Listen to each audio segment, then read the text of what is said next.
Hello, everyone. Thank you for tuning in. I am Jaylee. This is Jaylee's Corner. This is our review for Married at First Sight. Why did I get married at first sight? The show should be called Season 13, Episode 13. Honey, look, I fell asleep on this and was taking notes at the same time because I feel like it's the most repetitive back and forth, nothing's moving forward stuff that I've ever seen, but I'm gonna leave that be. Okay, y'all know first things first. If you can please make sure to subscribe to my channels, okay, to become a whole JayBird on this channel for Jaylee's Corner, also for Jaylee's Corner Talk. The link to my other channel is also in the description box below. Now, also, y'all know the link to become a member is in the description box as well. All members get instant access to all my reviews as soon as they're live. You do not have to wait for it to premiere later, okay? So go ahead and be a member. Support me.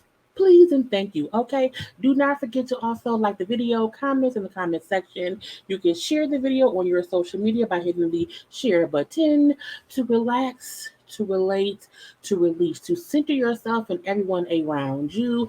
And as always, inhale and exhale because it helps you to stay calm, cool, and collected. You can follow me on social media at J_Lees_Corner on IG. On Twitter, it's Jaylee's Corner. The link to all of that stuff is also below in the description box. The panel tonight, the ladies first panel is tonight at 9:30 on Niecy Dixon's channel. Come on through, have a good time with your favorite panel, okay? We have a good time every single Thursday. So I hope to see you there later on, okay? Now on to the foolishness. That is why did I get married at first sight, okay? And I'm like, girl, for all kind of reasons, for no reasons at all, okay? Because this episode, I was like, what is y'all doing? Okay, why are y'all bothering us with y'all foolishness again? Okay, let's start out with Jose and Rachel. I felt like, I'm like, did I see them a lot during this episode? I don't think I did or whatever. Okay, now this episode, they were meeting with the experts, okay, with Dr. Pepper and Pastor Cal. Now, Jose met with Dr. Pepper. And I'm like, Dr. Pepper, tell him don't he ever lock his wife out and cuss her out how he did. Now, again, we keep seeing the film footage from cussing her out and putting her out or whatever. And he brings up how Rachel thinks he's controlling. I said, you think she think that? Don't you think that too? And Dr. Pepper said, well, I think you are controlling. Look, I think you are. You feel like, you've done things well. And because you've done them how you've done them, that what you say go. Okay, what you say is the right thing to do. You try to control everyone else in that aspect, but that ain't the thing to do.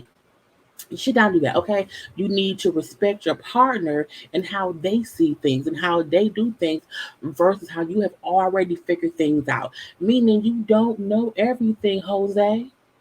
Okay? You don't, okay? And you out there being mean and rude for no damn reason. Now he brings up, I feel like Rachel has a tendency to want to leave when things get hot, okay? When things get a little bit out of control, okay? And I just don't know what to do. Don't put her out. Don't lock her out. Don't cuss her out, okay? She will only leave if you on some bullshit. And not that, it's okay for someone to want to leave a marriage, but if it's a stranger who's exhibiting toxic behavior that could harm me, murder, death, kill, I'm out. Peace, deuces, okay? But Dr. Pepper said, look, you know what I'm saying? Ask her what she needs from you to show to show her that she can trust you, okay? Because she's seen you in anger. So because she's seen you in anger, she wants to run, Forrest, run, okay? Now, Rachel meets with Pastor Cal. Now, to me, I felt like Rachel was like, we're great now. We got over that hump. He's a great person. I love him. I can see us been together forever and ever. And I was like, Some people just have a death wish. Okay, now it's just like it's weird. Now she do bring up how but if we ever have another incident with the whole cussing out, putting out, locking out situation, I would leave him. Okay, I would be gone, gone, gone to forever and ever and ever. And now I was like, well, you need to. Now they sat down and talked, but I still feel like it wasn't a real conversation. It was like, okay, we're great. Yes, we're great. And I probably would sleep because again, it's the same old, same old. But again, nothing really happened with them. Okay, let's move on to he Brett and she Ryan. No, wait, no, he Ryan and she Brett. I get it mixed up all the time, because I just don't know what their names are. It's because they're both unisex names, so I always forget who was who. But I believe he is Ryan. I believe she is Brett. Okay,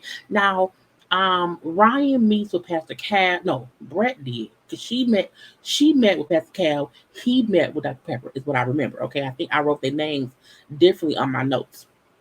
So, she brings up how things were great on the honeymoon. We see the footage of them like in the hammock laying around, kissing. There was a chemistry between them on the honeymoon because I felt like okay, they'll be good, like they like each other, whatever. It's fun, fun, fun.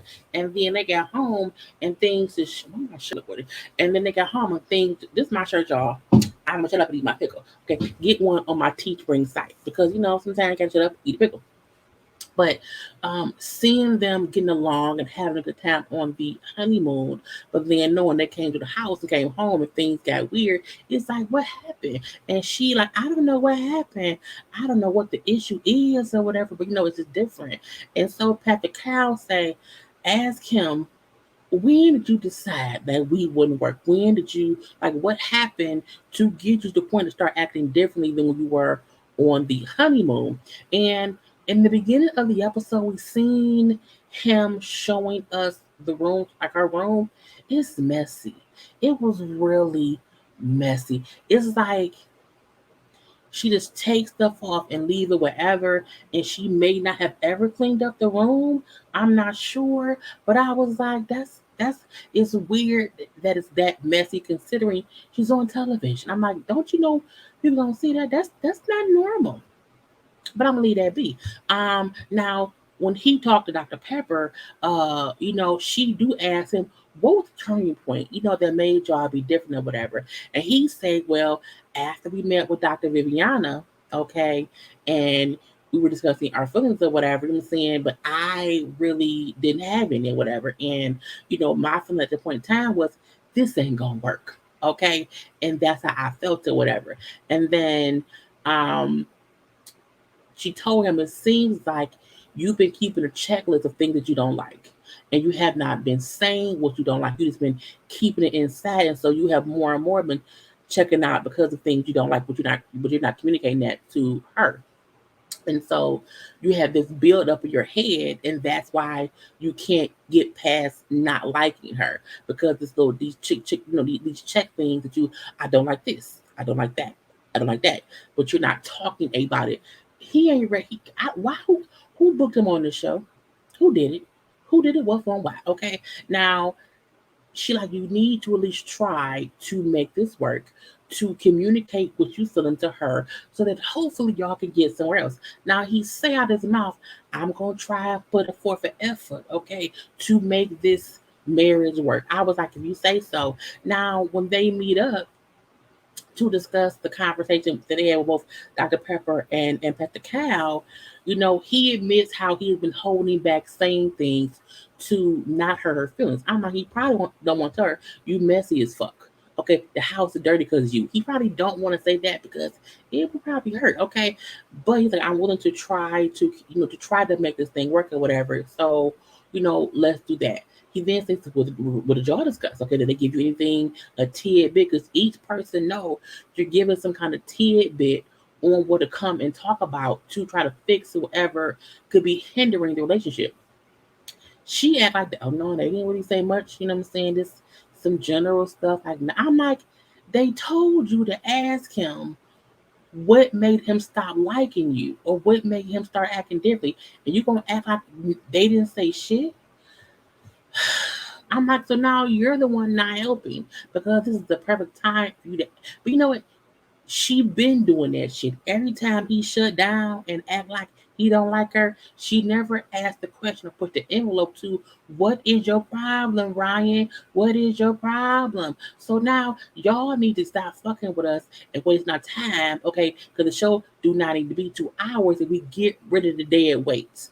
Okay, get rid of the dead weight. Get out my face, okay? Now later on, we do see that she meets up with his sister. I'm like, why you want to meet with his sister, but you won't even talk to him about wanting to figure out what's wrong? You want to ask his sister what's wrong with him versus asking him the fuck? Okay. Now, the sister brings up how on the honeymoon, they talk over the phone, on FaceTime, or whatever, and they had a good time at the wedding. So she like, our families got along. Y'all seem to be getting along. So I do wonder, like, what happened between the honeymoon or whatever.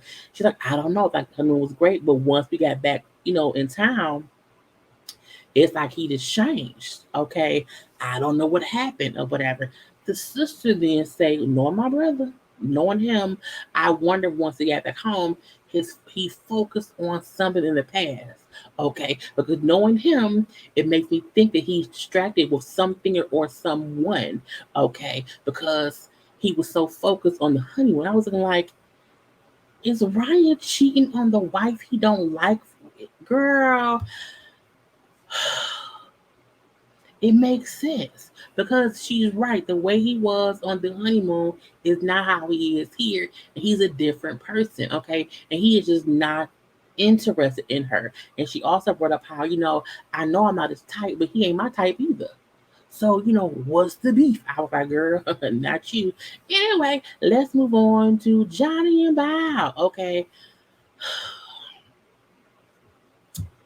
I just I want them to divorce and not even be friends. I feel like this is a slow train wreck, just flattening the land for no damn reason. And it's aggravating me. Okay. Now, Johnny was talking to Ryan or Brett, whichever male person he is. I think it's he, Brett.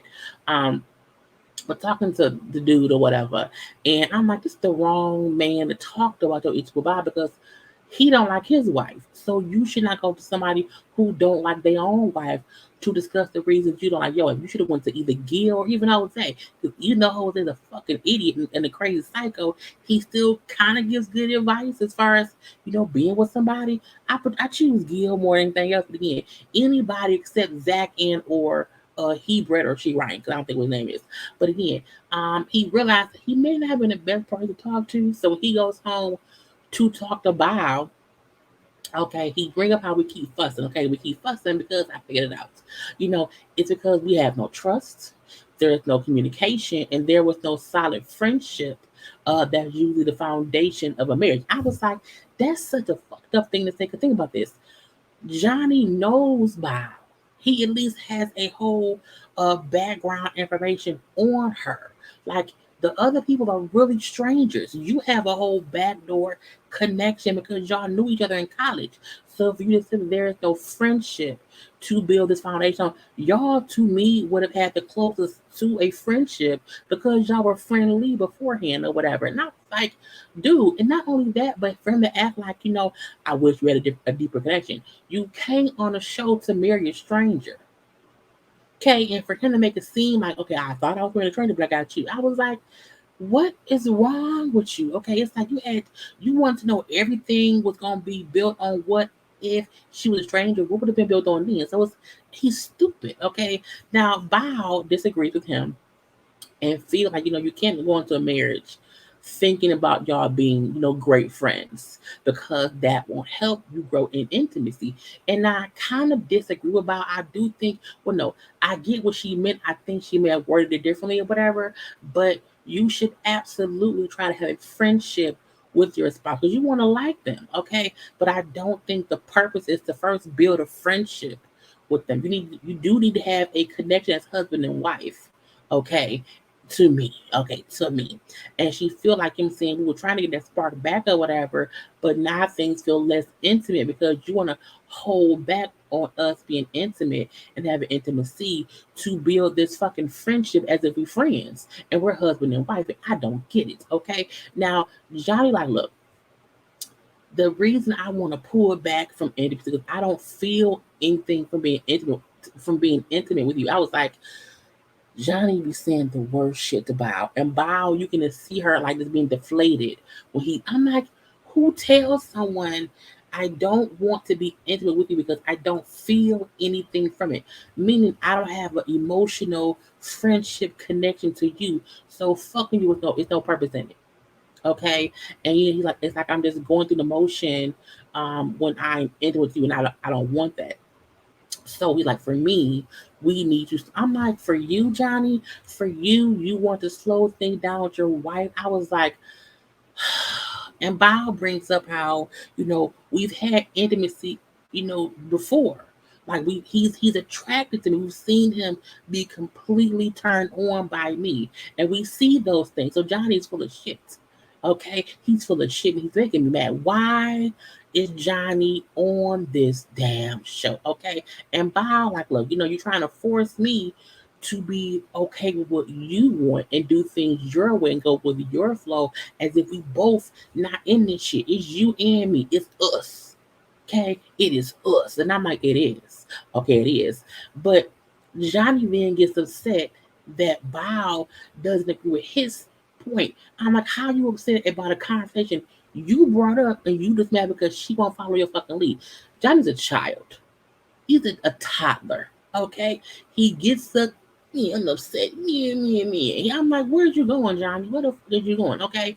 And she tells somebody, you can't base a marriage off friendship, okay? Because it's not a marriage. That's a friendship. Okay? It's two different things. Now, when Johnny and Baha meet separately with Dr. Pepper and Pastor Cal, he meets with Dr. Pepper and he basically said, look, I don't want to be with Bao, okay? All we do is fight. And I just know she ain't the one for me. Okay. There's no trust. There's no communication or whatever. We're having these issues. And she's like, you know what? You need to work on how you express yourself to Bao. Okay, for one. Because you say hurtful things to her, okay, that can't be changed. You're doing things, you're poking, and stab, and bow at every chance you get. When y'all are having disagreements, you say mean and hurtful shit. Okay, and she just takes it. The girl, anyway, she tells him that what I'm saying. Y'all both talk from a point of perspective. Y'all are both giving your own perspectives of what y'all think the situation is, could be, should be, and would be. Okay, no, neither one of y'all are speaking from a place of fact. Okay, and so you need to work on, or y'all both, well, mainly, Johnny, need to work on talking from a place of not being mean, because Bob might talk in too many circles or whatever. Johnny talks in mean, spiteful talk at all times. What can I say to make her hurt? You know what? I don't like you. I don't want her to get close to my family because I don't want her to get close to them when I know I don't want to be. I'm not. And he keeps saying this. I'm like, I don't know why Bao haven't left. I would have been left. I'm out. Okay. Anyway, when Bao meets the Pastor Cal, she like, I feel like Johnny argues with me because he's looking for an out. Okay, he's already operating and thinking like a man who does not want to be in it. So again, when we talk, it's just I want out. I want to be done. Okay, and so he doesn't have the maturity to be a husband or a father. I say, let him know he doesn't. Johnny is a pubescent child, and it's like I didn't. I saw it at first, but I kept saying, Bob don't take showers. So because I was so focused on Bob not taking showers, it looked like he made me mad because she stinks. But to know that no, he's just a fucking child. I'm like, grow up. Okay, Johnny, grow up, Caroline. Anyway, so she feels like he always just gives up and doesn't care. Okay, and that's aggravating to her. Now, Pastor Cal asked if they can work at like level one of marriage. Okay, just try to just play nice. Be cordial. Okay, don't go too deep in conversation because that usually leads to arguments or whatever. See if Johnny can go deeper, and then if he can follow his lead, because again, he the goddamn problem or whatever. Now, Bow then say, I feel like idle chit chat is like, service level bullshit that I don't even like dealing with. But I'll try it. I was like, look, I would have been left Johnny. Bye. Johnny gotta go. Bye, Lance. Anyway, Johnny and Bob meet up And Johnny says sorry to her for the mean, hurtful things he's been saying recently. Okay. I don't know if Johnny meant to, I'm sorry, but I'm gonna leave that be. So he also brings up how we need to work on our communication issues. But that he walks away from their fight because he know he'll say something in heat of the moment that will take things further. I'm like, would you be saying the worst shit and still be acting like it's nothing? I'm like, what can he say that's worse than I don't want to be with you? Okay, they could have met with anybody but her. I'm like, he's already said the worst shit you can say about someone that you're married to. Okay, but him making it seem like, oh, I haven't said the worst. I walk away before I say the words. I was like, get out my damn face, Johnny. But again, they talk a bit more, and Bob brings up how she does, or no, how she doesn't want him to speak to her the way he did before. The way you talk to me, Johnny, you will never talk to me like that again. Okay, I do not want you to keep having the pattern of leaving either. I deserve better treatment, Johnny. And I'm like, she does. But this is the thing. Every time Johnny leaves, Bao lets him come back. And she wants to keep fixing it. So he's a child knowing I can do whatever, but because she wants this to work, she will accept me back the minute I'm being nice to her. Bao, say, fuck you, Johnny. Fuck you, okay? And then she asks him, like, where do you think we should go from here, to try to build things out? He said how he thought they were marrying strangers. We both thought we met with a stranger, but instead we got each other, okay? And for 15 years, we didn't date, okay? And because we didn't date, because we were not attracted to each other. So that's why we never had a second date. I'm looking like, so when she asks you what's next, you tell her how you never liked her. I was like, I cannot. Now there was a secondary scene later on with all the couple plays like volleyball or whatever. I was barely listening to any of it, but I remember hearing Johnny and Bao talk, and also think about it was also about Brett and Ryan. Um, but both of the couples are in fucked up shape. Okay, and I just don't get why neither couple has said, I'm out. I'm out.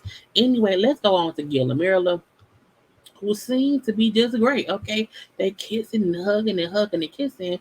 Because when Gil met with Pastor Cal, okay, he happy. Things are going well. We're fine right now. Okay, she likes me. I like her. We love each other. Whatever, and it is what it is. But Pastor, I can't let that go. No, no, no, no. What did she do? Okay, what's something she does that could hinder you from saying yes on decision day? And he brings up one thing I know he would, that sometimes she's a Debbie Downer. When she gets in a certain mood or whatever, she will shut down or be just dismissive or just not be a nice person or whatever. You know what I'm saying? And like I don't, she's like short with people or whatever, and I don't like it. And how he do wonder if this is something he can deal with forever. Okay, because it's a lot. And so Pet the Cow, like, I need you to have a conversation with her about that to figure out, you know, saying, why does she have those Debbie Downer, bad mood, I'm being a spoiled brat moments or whatever. And so cool, cool, cool. Now when Mirla meets with Dr. Pepper, Mirla's drunk. Okay. For some reason, Mirla had drink with her friend that day or whatever. She came to the the interview stuff. This would look, and not like sloppy drunk or whatever, but just like my signal's being bad. But just like a little bit, I need some water, I need to sober up. And they realized, okay, she's a bit tipsy or whatever. But luckily she was able to have the conversation. Um, but she asked her how, what questions would she have for Gil, about decision day. And she brings up, I just want to know, what he wants, like what makes him happy, because I just want to be sure that this works out. I really want to be with him. So I just want to know like what I could do to make sure that we okay. And then Dr. Pepper Dr. Pepper mentions how, well, we've noticed that you can be a bit critical about things or whatever. And then so, yeah, I'm very, very honest. I'm very, very blunt. Okay, okay, but that can become a problem if you're in your marriage, if you have a consistent stream of criticism. Okay, because it can change the mood of the room. And I feel like they said the exact same thing that Gil said. And a part of me was like, well, damn, why y'all calling her out on her shit? But we're not calling him out on his shit. There has to be something that she don't like about him too. So I kind of felt like Myrla was cheated on fixing something within Gil too, even though I do feel like the conversation of her being a negative criticizing person can hinder her marriage, because no one wants to feel like they're always being criticized or something is always being criticized. And so for her, she's like, I get that I, can be a bit of a Debbie Downer, um, and he's such a great guy, and I wasn't expecting him to be so great. And she's like breaks down crying. I was like, oh my gosh, she's crying, because she's saying that she's like, I just never thought I would get what I wanted plus more. Okay, and so I just wanted to work or whatever. And she's like, well, no, he said that's great, but you need to work on your um negativity, okay? Because your negativity could have you lose him, and no one wants that to happen, not us and not you either. So when her and Gil meet up, and she's still a bit tipsy the whole time, he does ask her why did she get in those moods, those Debbie Downer moods or whatever, because it changes the mood of the room, and he wants to know what he can do to help her not have those moments. And what I appreciate was him not just saying, you're a Debbie Downer. Yeah. It was like, I noticed you have these mood swings. I noticed you have these moments. Why are you doing it for one? And how can I help you not do it? Like, what can I do to make you feel better? So I'm happy it wasn't like fix yourself. It was like, this is an issue. How can we fix it together? Okay. And she tells him, like, for her, she's an introvert and he isn't. So sometimes, when they're out and about or whatever, she's ready to go and he isn't. So it makes her get moody. It makes her feel uncomfortable or whatever. And her mood does switch. Okay. But he does help her, because usually when she feels that way, I'm saying, he makes a joke or whatever, he makes her laugh. And so that takes her mind off of whatever she was feeling about being uncomfortable in the situation. And I can get that because I'm also a bit of an introvert around crowds and people I don't know. So there is a part of you that feel like, I don't want to be here. I don't know these people. Why am I here? I want to go home. But you can't, with your husband. It's like, yay, friends. So it's hard so I sympathize with her. However, even though I'm an introvert, I try to not affect anyone else. I just get really quiet and in my space. I'm sitting here, I'm in my space. I'm not, fuck with anybody's mood. I'll laugh a little bit, but I'm not like, I don't engage. And it seemed like maybe her energy becomes negative because she's ready to go. So he brings up how, because she said, he makes her laugh, which changes her mood. He said, okay, how about this? Um, when you do get and you have that feeling, can you be more considerate of other people? To just not affect them, or bring the energy down. So how about, if you need something to change your mood, you notice you're feeling that way, how about, to be more affectionate, because when you're affectionate, you're not acting that way. And she's like, oh, he said, like, so how about you just come give me a hug? I'm saying, 'cause you give me a hug will take your mind off you feeling uncomfortable. And I'm like, that's a great thing, because she likes hugging her husband. So I think some people don't get that when you have a habit of doing things, you sometimes have to replace that habit with a different habit. Like for me, I used to smoke cigarettes. And so every morning, going to work, I used to smoke a cigarette. And when I stopped smoking back when I was 27, my new thing was, instead of driving to work smoking a cigarette, I would drive to work and call someone and talk on the phone, or I would eat a pickle. I would do something. It's like should have eat a pickle. I had to replace something that made me want to do something. So again, I do think she can do that. It may be a good thing. Anyway, but again, I like how they came to a resolve with that situation, where he didn't make her feel like it's just her. Now, lastly, oh God, okay, Zach and Michaela, I'm gonna pop off screen because it's team too much. So Michaela meets with Pastor Cal. Now, she brings up how we had a great weekend, that first weekend or whatever I'm saying, but after that, things kind of went downhill. Because again, there's good times because we're literally after the wedding, okay, and right before, but no, right as they got to the honeymoon suite in Florida, because again, they was then separated because of COVID. So it's like they don't even have a good foundation of saying we used to be happy. Okay, so that's weird. Now she brings up how No, because Pastor Cal asked her, uh, does she have any unanswered questions about Zach she would want answered? And she's like, I wonder what his idea of marriage was. Like before he came, like what was his ideal of being married? Like what did he want? Like what did he want before going through that? I'm like, that's a good question. Okay, that's a good question. And so Pastor Calvin asked her, well, what do you expect from the, relationship with him? And she's like, I just want him to be happy. I just want him to be happy because if he isn't happy, it affects me. Okay. And I don't want to have to be his source of happiness. And I was like, well, okay, I get it. Now, when Pastor Cal, see, this is where things kind of get questionable because Pastor Cal brings up how, well, in marriage, some happiness will come from a spouse. And that's true. That is true. But I do feel like they were both saying the same thing in two different ways or whatever, that Zach needs to be happy. However, all of that is not her responsibility, but she also plays a part. And it do seem like for a moment she felt like I should have no parts in him being happy. He should be happy all within himself. And I was like, it's a little bit thing, whatever. So I feel like he was pushing some and so was she. But him saying how as a spouse you do want to contribute, to your person being happy. And I do agree with that, but I also get her saying, I don't want to be the only reason he's happy, because if I'm not there, then he's sad or whatever. So again, that was a little tricky thing.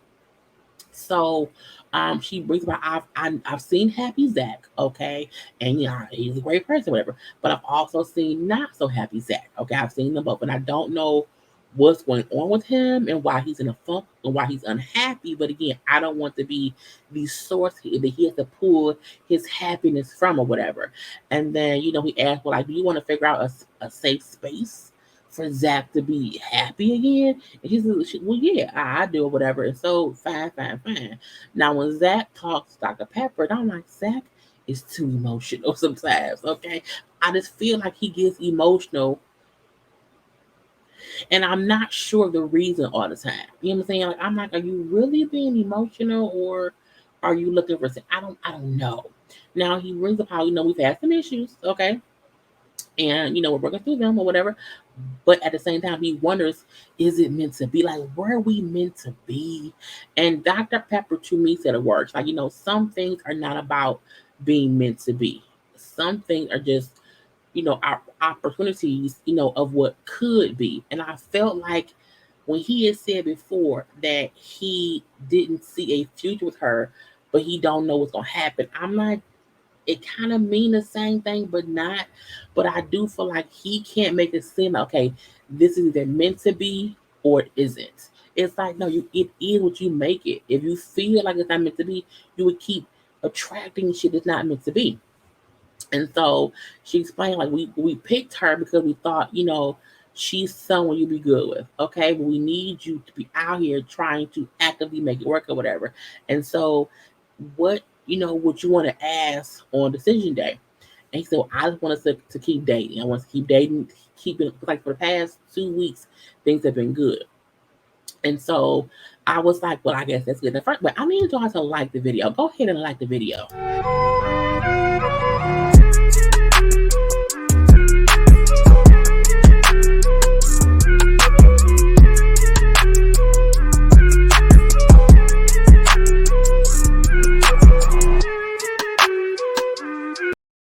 Because y'all know I need some water.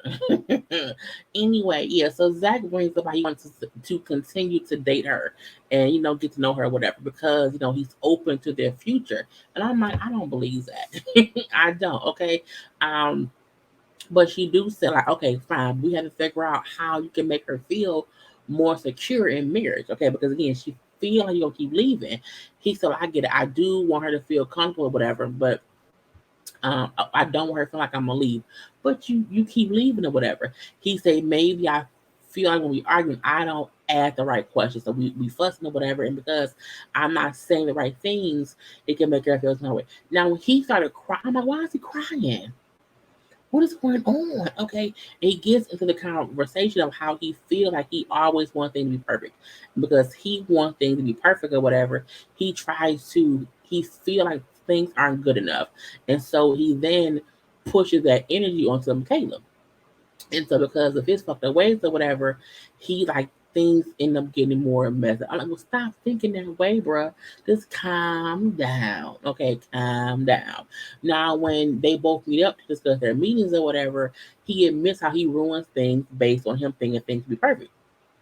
And then he realized how, he's the one that needs to make a change about that. And she just asked him, like, what was your ideal marriage? When you came here, like, what was the point of what you wanted in the beginning? And he like, I just want to, I can see myself be like married with children or whatever, you know what I'm saying? And with somebody, we're humbly in love or whatever, and we make each other better. Giving general shit. Okay. And it makes it's a thing about we see Zach has this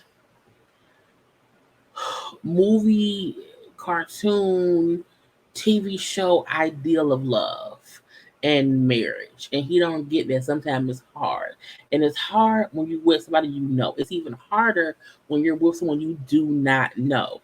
And so I do feel like he's pushing too much pressure on things being perfect so soon. Okay, but whatever. So she asked him what are his goals in marriage.